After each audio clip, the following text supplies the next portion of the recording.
Now, the United Nations Public Service Day, celebrated on the 23rd of June each year, recognizes the value and virtue of public service to the community, highlights the contribution of public service in the development process, and recognizes the work of public servants and encourages young people to pursue careers in the public sector. Celebrated this year on 22nd of June, focus will be placed on the role of public institutions and public servants in building back better from COVID-19 as they work to meet the 2030 deadline for implementing the Sustainable Development Goals. And with me to talk more about this is the Minister of Public Administration, Senator Allyson West. Senator, good morning. Thank you so much for joining us. Good morning, Kimberly. My pleasure. Now, we are coming out of the COVID-19 pandemic, and of course, the theme for this year is building back better from COVID. How important is it now to celebrate public servants? It is very important to celebrate public servants. All one has to do is look back at the last 2 years and see how public servants have pulled us out of this pandemic. We can't overemphasize the roles played by the doctors and nurses, led by Dr. Paris Ram. I think that alone needs commendation. The police were on the ground. All the emergency services came out. There were no challenges from lack of performance of the public service. I think it's really important now more than ever to recognize public servants. Now, Minister, how does the goals of the Ministry of Public Administration align with the 2030 UN Sustainable Development Goals? Well, we have the UN Sustainable Goals merging into the 2030 vision that was designed for Trinidad and Tobago, as well as the roadmap to recovery. A lot of that is underpinned by the need for the public service to perform efficiently so that the rest of society can get the services that they need and move forward. We have to work together, private sector and public sector, to get Trinidad and Tobago where it needs to go. And therefore, it is essential that the public service, with the leadership, under the leadership of the Ministry of Public Administration, does what it can to make the public service a robust, efficient unit. Now, Minister, I love that you mentioned the under the Vision 2030, because I was reading it, and one of the items is the public service will have modern, effective, and efficient management systems. Yes. How close are we to getting these management systems, or are they already, or have they already been established? Well, we have an HR management system, in effect, an EHR management system that has been there in the public service for a while, but unfortunately the only module that is really fully functional is the payroll module. So we're not using it to assess public servants, to determine what training they need, how they are progressing in their careers, and all of these functions are things that we need to do to properly manage the public service. So at the Ministry of Public Administration, we are assessing what we have to determine whether it's fit for purpose, with the intention of very soon rolling out all of the modules so that we can start properly managing this mass of humans called the public servants. Now, Minister, when you say very soon, is it going to be by August? Is it going to be by the end of the year? Like, can you give us a target? Within 2022. Within 2022. Within 2022. All right. Yes. And so we have the payroll department that has been with the HR system, but any other divisions within the Ministry of Public Admin has been digitized as yet? This is not, when I say payroll, this is not payroll within our Ministry of Public Administration, it's payroll across the public service. Ah, okay. So we are using the EHRM system to handle payroll across the public service. So that's why I say that's a module that's properly been rolled out. There are other ministries that use other individual modules, but the payroll module is the only one that is cross-public service. In terms of the work of public admin and digitalization, we started with our property and real estate division, where we have digitized, we've completed digitizing the records of that division and re-engineering the processes to allow us to better find and manage physical facilities to accommodate public servants and the clientele that we serve. Now, we have the HR system that's doing the payroll for the entire public service. Yes. And of course, you said that we have these other systems coming on board within 2022. In terms of training, has the staff been trained? And I mean, how much time is needed, and does it affect their performance in any way? It doesn't affect the performance yet, but the intention is that it will allow us to more effectively manage their performance, guide the careers of public servants, and introduce a more transparent process of promoting, moving, managing public servants.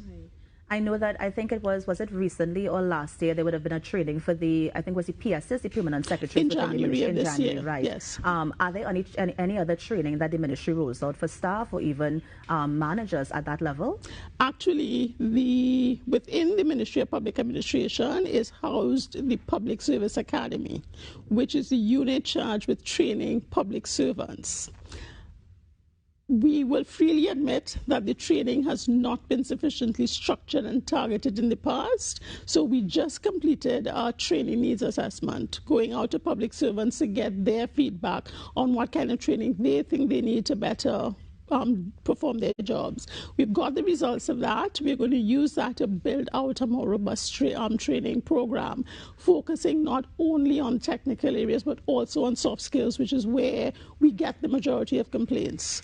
And we are soon going to launch a more robust training program and ensure that in assessing public servants each year, one of the things we have to focus on is, okay, what additional skills do you need to progress in your career, and how can we provide you with those skills?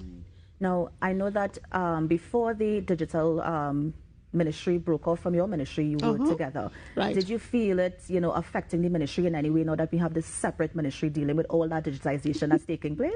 Well, the thing is, the merger of public admin and digital transformation was really very relevant, because what we are trying to do in the Ministry of Digital Transformation is transform how the public service works using a digital platform.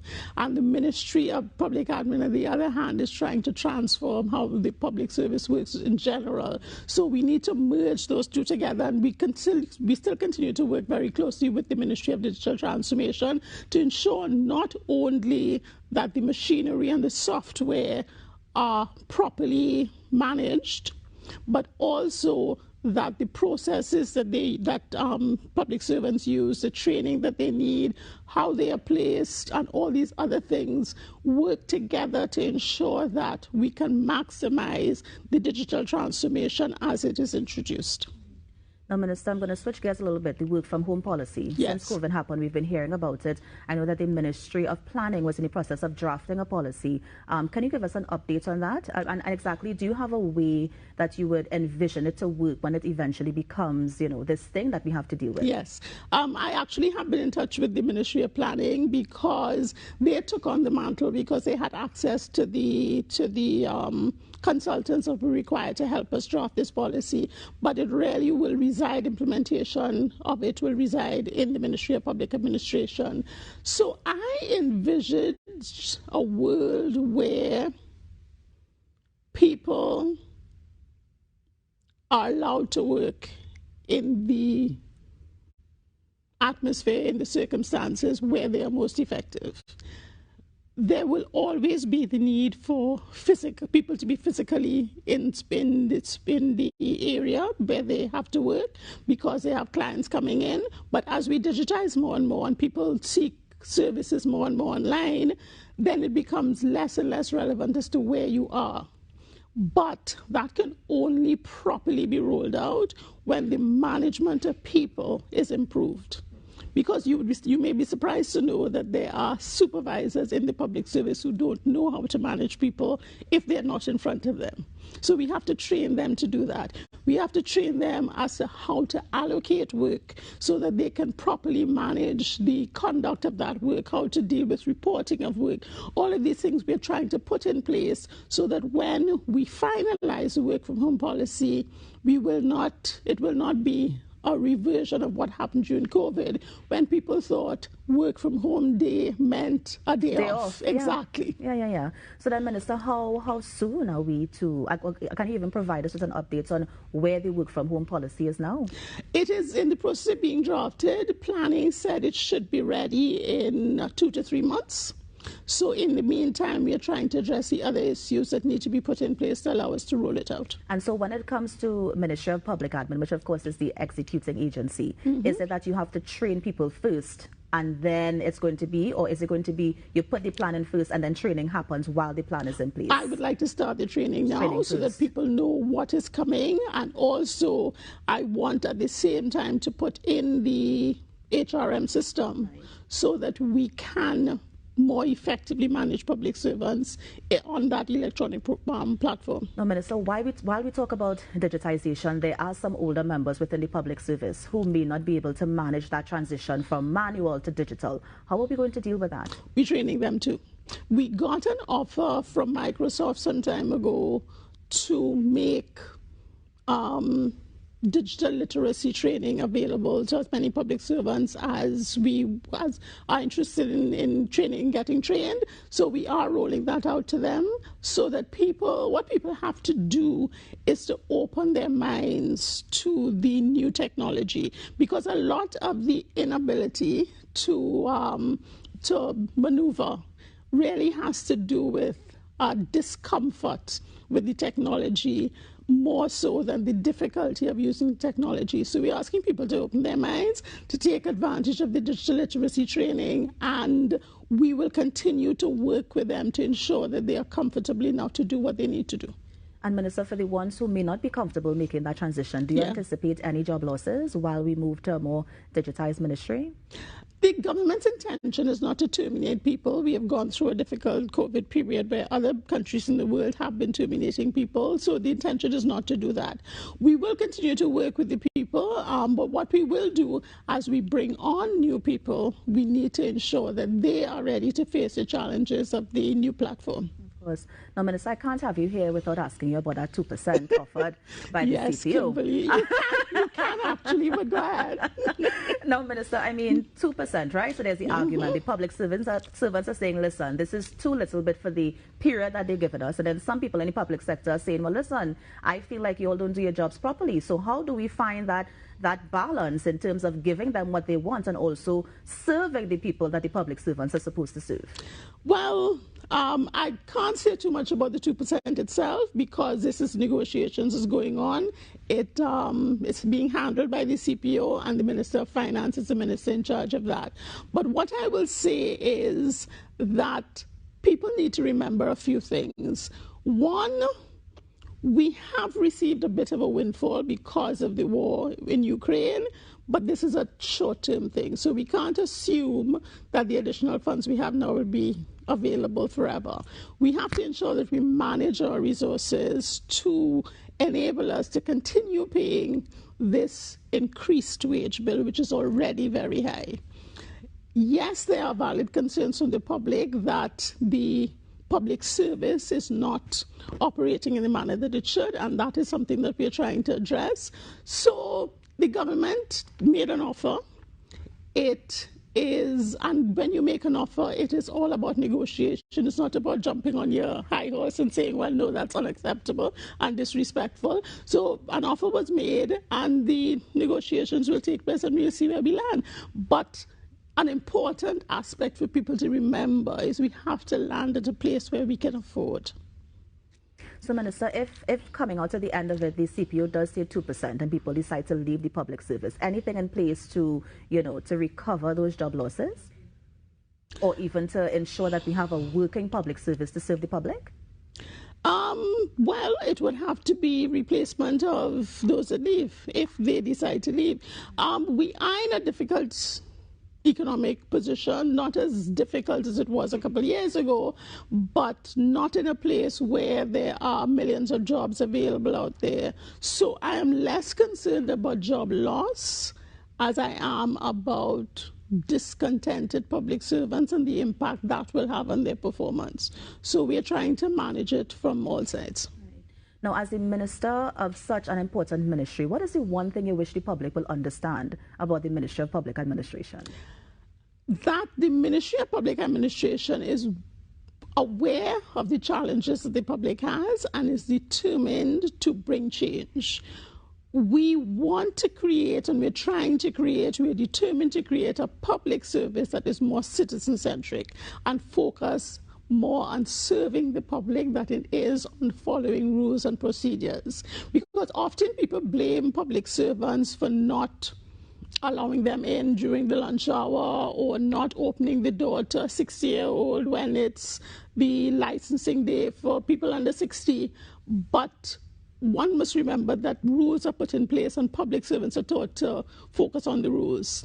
What I'm trying to do is, one, to change rules to make them more citizen-friendly, and to treat public servants to be more responsive. So even in the context of a rule that may seem to be inflexible, there should be a way that you can find to help the citizen who is before you. And Minister, for Public Servants Day that's coming up on Thursday, is the ministry doing anything, are they celebrating it in any way? We are trying to recognize public servants. We don't have like the fair where we have ministries coming out to physically have people on the streets showing what the various ministries do. Further away from the COVID pandemic, we'll reintroduce something like that. But we are doing a few things. We are interviewing public servants to hear what they say and publicizing that. We are seeking to recognize some of the public servants who we thought performed really well over the last couple of years. We want to have a TikTok meme competition where the ministry is getting young. Servants try digitalization. I like it. Where people say something about their public service experience, so things like that. Okay, very nice. And finally, Minister, any closing remarks, of course, before we close? Yes, I would like to tell public servants that the government does see and appreciate your efforts. We understand that a lot of the apparent shortcomings are because of systems that are in place and maybe facilities or other things that have not been put in place to allow you to do your job properly. We are trying to address all of that so that you can work in an environment where you can be your most effective. But in the meantime, we thank you for your service and we ask you to continue serving the public of Trinidad and Tobago. Senator West, thank you so much for coming and just sharing a little bit about Public Service Day. I love that you touched the 2% question. Thank you very much. And of course, how the ministry is moving towards digitalization. So thank you. Thank you. Thank you. And that was Senator Allyson West, who is the Minister of Public Administration, just sharing her thoughts on what the ministry will be doing for Public Service Day that's coming up on Thursday, and also how the ministry will be digitizing